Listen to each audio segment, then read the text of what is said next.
अस्सलाम वालेकुम ज़ाहिर ज़िंदगी ड्रामे जी दोस्तों नेक्स्ट एपिसोड तव्हां कहानी ॿुधाईंदा हलूं जेका क़िस्त अचण वारी आहे।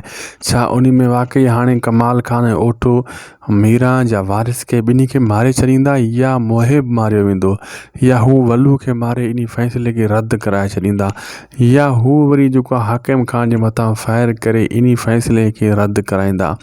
छा थींदो छा न थींदो सॼी कहानी तव्हांखे ॿुधाईंदासीं इन नंढड़े वीडियो में। पहिरियां हिनखे पूरो ॾिसो जीअं तव्हांखे सॼी कहानी सम्झ में अचे ऐं थी सघे त शाहिद खोसो व्लॉग यूट्यूब चैनल के ज़रूर सब्सक्राइब कंदा। अगर फेसबुक पेज ते ॾिसी रहिया आहियो त इनखे फॉलो लाइक शेयर भी ज़रूर कंदा। तव्हांखे ॿुधाईंदा हलूं दोस्तों। पहिरीं ॻाल्हि त हाणे ओठो ऐं कमाल खान प्लानिंग सोचे चुका आहिनि। हाकिम खान कान मुड़दो, फ़ैसिले ते ज़रूर वेंदो, हू रईस गफ़ार खान सां पक्को मिलंदो, इनखे कीअं बि रोकणो आहे।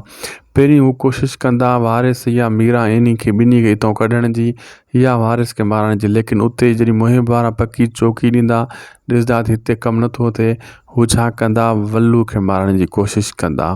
वल्लू खे मारे ॻोठ जे ॿाहिरियां फिटा करण जी कोशिशि कंदा ऐं पोइ सचा थी बीह रहंदा। इहा ई ॻाल्हि कंदा त हीअ ॾिस जेको आहे रईस गफ़ार खान वल्लू तव्हांजो माण्हू मारे छॾियो, हाणे तव्हां वारिस खे मारे छॾियो। अहिड़े हिसाब सां हू फ़ैसिलो ॾियारण जी पूरी कोशिशि कंदा। अगरि इहो बि न करे सघिया त पोइ हाकिम खान जे मथां फायरिंग कंदा या रईस गफ़ार खान जे मथां जॾहिं हू फ़ैसिले ते उॾे वेंदो पोइ उते किथे पंहिंजा माण्हू बीहारे उन्हनि जे मथां फायर कंदा। अहिड़े हिसाब सां जीअं हाकिम खान खे लॻे त रईस गफ़ार खान मूंसां धोखो कयो आहे, उन्हनि जे माण्हुनि मुंहिंजे मथां फायर कयो आहे।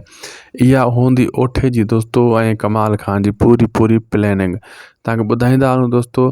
पोइ हू अगरि फ़ैसिलो नाकाम थी वियो, अगरि फ़ैसिलो जे कामयाबु थी वियो त ओठे वारा रुली वेंदा, जे नाकाम थी वियो त ओठे वारनि जे लाइ भलाई जो कमु थी वेंदो। अहिड़े हिसाब सां ओठो शैतान आहे, कमाल खान बि शैतान आहे।